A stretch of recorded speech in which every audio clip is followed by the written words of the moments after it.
धृतराष्ट्र संजय से पूछते हैं कि धर्म भूमि कुरुक्षेत्र में युद्ध की इच्छा से एकत्र हुए मेरे पुत्र और पांडु पुत्र क्या कर रहे हैं। धृतराष्ट्र जानना चाहते हैं कि आखिर युद्ध स्थल पर हो क्या रहा है। धृतराष्ट्र अंधे थे लेकिन मन मस्तिष्क से नहीं। उन्हें भली भांति पता था कि वो धर्म के साथ नहीं है, लेकिन उन्होंने पुत्र मोह के कारण शांति की जगह युद्ध का मार्ग चुना था। दोस्तों, जीवन में जब भी हम गलत कर रहे होते हैं, हम भी समझ रहे होते हैं। अर्जुन सभी को अपना कह रहे हैं कि यह मेरे पितामह हैं, मैं इनकी गोद में खेला हूँ, ये मेरे गुरु हैं, इन्होंने मुझे शिक्षा दी है, ये मेरे भाई हैं, ये मेरे भाइयों के लड़के।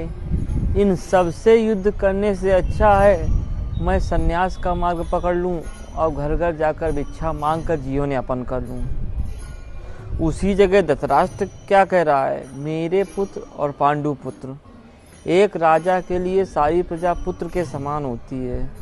पांडव उसके भाई के पुत्र हैं जो उसे पिता के समान मानते हैं। दोस्तों, हम जैसे भाव रखते हैं कहीं ना कहीं वाणी के माध्यम से वो बाहर आ ही जाते हैं। पांडु जब राजा बने तो धृतराष्ट्र को बहुत दुख हुआ, क्योंकि नियमानुसार वो बड़े थे, लेकिन अंधे होने के कारण उन्हें राजा नहीं बनाया गया। यह बात पांडु भी जानते थे, इसलिए वह अधिकांश समय शिकार व पर्यटन में रहते थे। तब ये कार्यवाहक राजा के रूप में सिंहासन पर बैठता था और सोचता था पांडु लेट आए ही नहीं, तमाम तरह तरह के विचार किया करता था।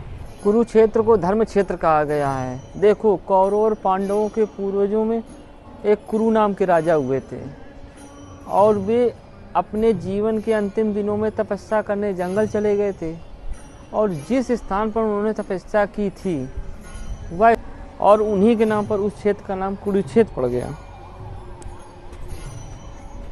जैसे वृंदावन, काशी, नैमिषारण्य ये सब पवित्र स्थल हैं। यहाँ जो जब तब किया जाता है उसका कई गुना अधिक फल मिलता है। उसी तरह कुरुक्षेत्र की भूमि भी थी, इसलिए इतने बड़े महायुद्ध के लिए उसी भूमि का चुनाव किया गया था, ताकि मरने के बाद लोगों का कल्याण हो सके। जैसे हम लोग किसी के मर जाने पर उसे गंगा ले जाना शुभ समझते हैं ताकि उसका उद्धार हो सके, वैसे ही कुरुक्षेत्र की भूमि थी। यदि आपको आम का पेड़ लगाना है तो आप दिल्ली एयरपोर्ट पर आम का पेड़ थोड़ी लगाएंगे। आप उसके लिए अनुकूल जगह खोजेंगे जहाँ का वातावरण आम के पेड़ के लिए सर्वथा उपयुक्त हो। उसी तरह राजा कुरु ने अनुकूल जगह देखकर ही तपस्या की थी। उपनिषदों में उस स्थान को देवताओं का तीर्थ स्थल कहा गया है। संस्कृत में एक प्रसंग आता है, स्थानम प्रधानम ना कि बलम प्रधानम। किसी भी स्थान का महत्व बहुत मायने रखता है।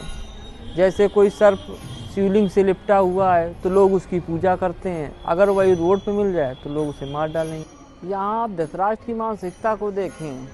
कह रहा, युद्ध की इच्छा से एकत्र हुए मेरे पुत्र और पांडु पुत्र। अरे, युद्ध की इच्छा तुम्हारे पुत्रों की थी, पांडव पुत्रों की नहीं। बचपन में दुर्योधन द्वारा भीम को विष देकर जल में फेंक देना, लाक्षागृह की घटना, जिंदा जलाकर मार डालने का प्रयास, द्रौपदी चीर हरण। बताइए, आज ऐसी घटना हो जाए तो लोग इंसान गोली मार दे किसी को। 12 वर्ष का वनवास, एक वध का अज्ञातवास, उसमें भी सेना लेकर मारने जाना।